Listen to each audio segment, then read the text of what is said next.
दोस्तों, इंद्रेश उपाध्याय और शिप्रा भावा की शादी इतना आनन फानन में क्यों हुआ? किसी को भी नहीं पता था कि इंद्रेश जी का शादी फिक्स हो गया है। मगर आनन फानन में जब इनकी शादी की चर्चाएं सोशल मीडिया पे जब क्लिप आने लगी शादी को लेकर कि इतना लग्जरी शादी, और इंद्रेश उपाध्याय खुद बोलते थे कि शादी में ज़्यादा खर्च नहीं करना चाहिए, सादा जीवन उच्च विचार करना चाहिए। सो इस अपने ही कही हुई बातों पे तो इंद्रेश उपाध्याय तो ट्रोल हुए ही हुए। मगर सूत्रों के हवाले से ये भी बात सामने आई है कि आनन-फानन में इंद्रेश उपाध्याय को शादी करने के पीछे का कारण यह है कि इंद्रेश उपाध्याय की पत्नी शिप्रा जो है प्रेग्नेंट थी, इस वजह से आनन-फानन में शादी करना पड़ा। यहाँ तक कि ये भी बोला जा रहा है कि वृंदावन को छोड़कर वो जयपुर में जाकर क्यों शादी किए, जहाँ पे वृंदावन खुद अपने आप में एक पवित्र स्थल है, तो वो जयपुर में जाकर एक मिनी वृंदावन बनाने की क्या ज़रूरत थी? इतना पैसा खर्च करने की क्या ज़रूरत थी? तो सूत्रों के हवाले से ये भी पता चल रहा है कि जब कांड सामने आ जाती है तो पवित्र स्थल को अशुद्ध नहीं किया जाता है। इस वजह से वो अपना जयपुर में जाके शादी रचवाए हैं। क्या है इसके पीछे का कारण, एक-एक पॉइंट के ऊपर मैं बात करने वाली हूँ। यहाँ तक कि सूत्रों के हवाले से ये भी बात सामने निकल के आई है कि इंद्रेश उपाध्याय और शिप्रा भावा 3 साल से रिलेशनशिप में थे। दोनों जो है 3 साल से रिलेशनशिप में थे, और ये भी सामने बात आई है सूत्रों के हवाले से निकल कर कि इंद्रेश उपाध्याय की जो पत्नी है शिप्रा, उसका एक्स हस्बैंड से डिवोर्स होने के पीछे का रीज़न जो है, ये इंद्रेश उपाध्याय खुद हैं। क्योंकि जब इंद्रेश उपाध्याय की पत्नी शिप्रा का पहला शादी हुआ था, वो माँ-बाप के पसंद से हुआ था, मगर माँ-बाप को पता नहीं था कि मेरी बेटी जो है इंद्रेश से प्यार करती है, इस वजह से माँ-बाप को पता नहीं था और शादी हो गया। मगर ये शिप्रा जो है हनीमून मना चुकी हैं। एक बात तो तय है कि शिप्रा भाभा को इंद्रेश उपाध्याय से ये शादी जो है दूसरी शादी मानी गई है। बात का तो पुष्टि हो चुकी है। So hello everyone, welcome back to Aditya and Ajay blog channel. जितना हो सके वीडियो को शेयर करिएगा, हाइप देने का ऑप्शन अवेलेबल है तो हाइप भी दे दीजिएगा। और चलिए वीडियो शुरू करते हैं, डिटेल में हम बात करते हैं। फर्स्ट ऑफ ऑल, पहला नंबर तो हमें बात करूंगी इंद्रेश उपाध्याय की पत्नी शिप्रा भावा का फर्स्ट हस्बैंड के बारे में बात करने वाली हूं कि आखिरकार शिप्रा का शादी होने से पहले, इंद्रेश उपाध्याय से शादी होने से पहले सब कुछ जितने भी पास्ट लाइफ थे सब कुछ पॉलिश कर दिया गया था शिप्रा का।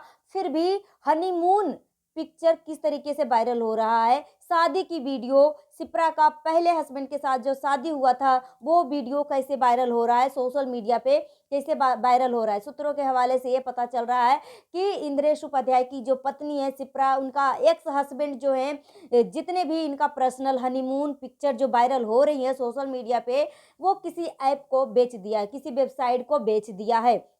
और इस वजह से क्योंकि सोशल मीडिया पे इस तरीके की फ़ोटो नहीं थी शिप्रा का, मगर उनका पहला हस्बैंड के साथ जो हनीमून पिक्चर थी वो सब वायरल हो रहे हैं। पहले हस्बैंड के फैमिली के साथ फ़ोटो वायरल हो रही है। पहले हस्बैंड के साथ जो शादी हुई थी वो क्लिप वायरल हो रही है। इसके पीछे का रीज़न बताया गया है कि इनका जो एक्स हस्बैंड थी, शिप्रा भावा का एक्स हस्बैंड जो है, किसी वेबसाइट को ये सारी क्लिप वीडियो जो है बेच दिया है अच्छे खासे अमाउंट में। उसके बाद यहाँ पे इंद्रेश उपाध्याय के ऊपर ये सवाल खड़ा हुआ था। वैसे इंद्रेश उपाध्याय जी का पिताजी जो है इस बात को क्लियर कर दिए थे कि वो वृंदावन को छोड़कर जयपुर को क्यों चूज किया, शादी स्थल क्यों बनाया। तो यहाँ पे इंद्रेश उपाध्याय के पिताजी बोले थे क्योंकि हमारा जो बहुत ही मतलब दूर दूर तक जान पहचान है, तो विदेशों से ही अभी हमारा दोस्त फ्रेंड जो है आने वाले थे, मित्र आने वाले थे, तो उनका रहन सहन सब कुछ व्यवस्था देखते हुए हम जयपुर में शादी किए। ठीक है, इनका सब कुछ कोई चीज़ का दिक्कत ना हो, तो इसलिए वो जयपुर को चूज किए। मगर लोगों ने ये भी बात कर रहे हैं, सूत्रों के हवाले से यह बात पता चला है कि वो वृंदावन एक पवित्र स्थल है और इस तरीके की शादी विवाह जो है पवित्र स्थल पे नहीं किया जाता है। और यहाँ पे इंद्रेश उपाध्याय को क्या दूसरी लड़की नहीं मिल सकती थी जो इस तरीके का कर्म कांड कर दिए हैं? क्या था इंद्रेश उपाध्याय में कमी, क्या था भाई? अगर वो लड़की शादी कर चुकी थी, जब देखो हम यहाँ पे दूसरी शादी को बायकॉट नहीं कर रहे हैं। हर लड़की को अपने हिसाब से, हर किसी को अपने हिसाब से जीने का अधिकार है।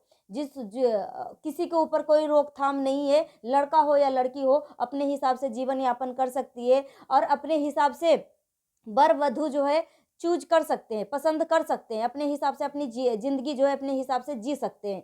ठीक है, इसमें कोई दोहरा मापदंड नहीं है, मगर यहाँ पे दोहरा मापदंड जो है इन्हीं सब के वजह से लोगों के बीच में फैला है कि एक औरत जो है जब विधवा हो जाती है तो उसको शादी नहीं करना चाहिए। इस तरीके का शास्त्र ज्ञान नहीं देता है। इस तरीके की जो व्यासपीठ पे बैठे हुए जो महान व्यक्ति हैं उन्हीं के तरफ से इस तरीके की चीजें सामने निकल के आती थी। योगेश महाराज के तरफ से एक बात और सामने निकल कर आई है कि यहाँ पे एक बात तो और क्लियर हो गई है, साफ सुथरा हो गई है कि ये जो इंद्रेश उपाध्याय और उनकी पत्नी शिप्रा जो है अदर कास्ट के हैं, दोनों सेम कास्ट के नहीं हैं। हरियाणा के रहने वाली शिप्रा हैं, मगर ये भावा कम्युनिटी से आती हैं, यानी सिख कम्युनिटी से आती हैं, और ये उपाध्याय कम्युनिटी से हैं, यानी पंडित कम्युनिटी से हैं। तो यहाँ पे तो दोहरा चरित्र मापदंड तो हो रहा है।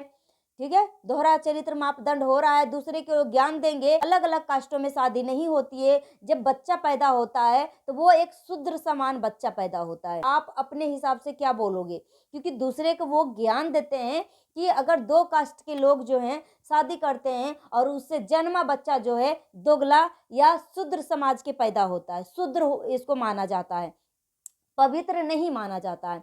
मगर अब जो है इनके साथ इंद्रेश उपाध्याय के साथ इस तरीके का जब कांड हो चुका है, इंद्रेश उपाध्याय इतना बड़ा कांड कर चुके हैं, तब इन्हीं महारथियों के मुंह से अब सोशल मीडिया पे बातें आ रही है कि लड़की जो है दूसरे कुल की होती है और जब इनकी शादी हो जाती है तो लड़की की कुल में आ जाती है। भाई बताइए कि लड़की को कितना बार कन्यादान होता है, एक लड़की को कितना बार दान किया जाता है, कन्यादान कितने बार होता है? एक बार होता है। जब इस लड़की को शिप्रा को एक बार कन्यादान हो चुका है, वो दूसरे कुल में चली गई है, तो जब इंद्रेश उपाध्याय से जब शादी करी है तो उसको क्या बोला जाएगा?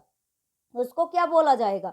ये बाबा जी जो हैं खुद अपनी कही हुई बातों के हिसाब से तो ट्रोल हो ही रहे हैं, मगर एक से बढ़ के एक इनके ऊपर एलिगेशन लगते जा रहे हैं कि वो दूसरा कम्युनिटी के मतलब दूसरे कास्ट के लोगों से शादी किया, कास्ट अलग हो गया, डिवोर्सी लड़की से शादी किया। ठीक है, तो इतना कुछ होने के बाद और व्यासपीठ पर बैठकर इस तरीके का कर्म कांड करना, एक पंडित के वजह से न जाने कितने पंडितों के ऊपर उंगलियां उठने वाली है। तो क्या वो सही है? जब इनके साथ इस तरीके का कांड होता है तो अपना जो है लहजा जो है बोलने का तरीका जो है बदल देते हैं। मगर यहीं पे अनिरुद्धा आचार्य जी को आप देख लो किस तरीके से ज्ञान देते थे।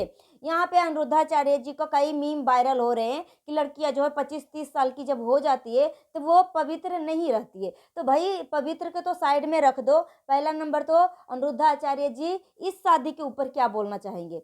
इस शादी के ऊपर क्या बोलना चाहेंगे? अगर वो लड़की को पहला शादी पसंद नहीं था तो वो हनीमून क्यों मनाई, हनीमून पर क्यों गई?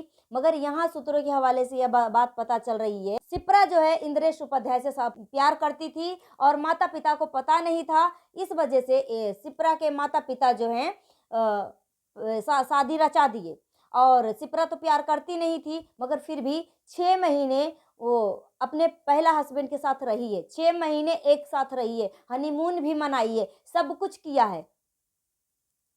ठीक है, तो क्या है नहीं है इन सभी बातों को मैं पुष्टि नहीं कर रही हूँ, मगर जो सोशल मीडिया पे सामने निकल कर आ रही है उसके ऊपर मैं बात कर रही हूँ।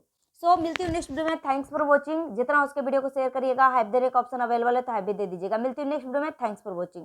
और बहुत सारे लोग जो है धमका रहे हैं कि तुम सब जो है इतने गिरे हुए लोग हो, व्यासपीठ पर बैठे हुए लोगों को अपमान नहीं करना चाहिए।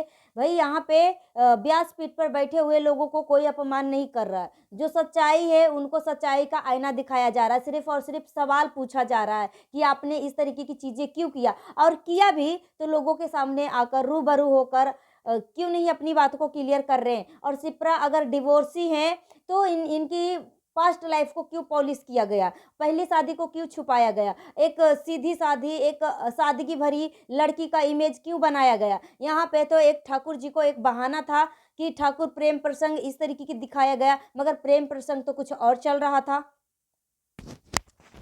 सो अगर मेरी बातों से किसी को तकलीफ हुई है तो प्लीज़ मुझे माफ़ कर दीजिएगा। जितना उसके वीडियो को शेयर करिएगा, हाइप देने का ऑप्शन अवेलेबल है तो हाइप भी दे दीजिएगा। मिलती है नेक्स्ट वीडियो में। Thanks for watching.